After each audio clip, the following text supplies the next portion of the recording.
In this video, I'm going to show you how you can find people on Deepsearch AI. So how this works, basically, once you load up the Deepsearch app, you want to enter the full name of the person in order to search for them.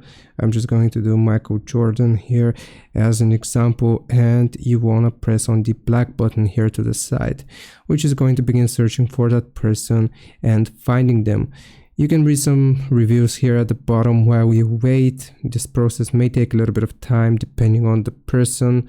So basically, it's going to then ask you to confirm who you were searching for.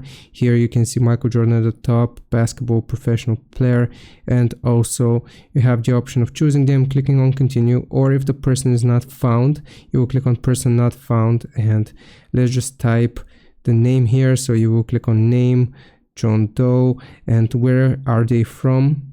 Let's just do from New York.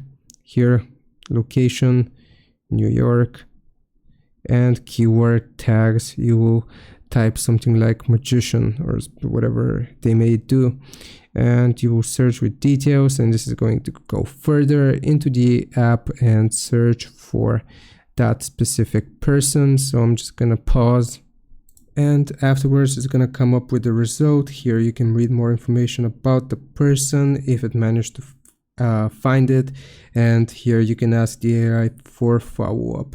I hope this helps. Leave a like and sub, and I'll see you next time.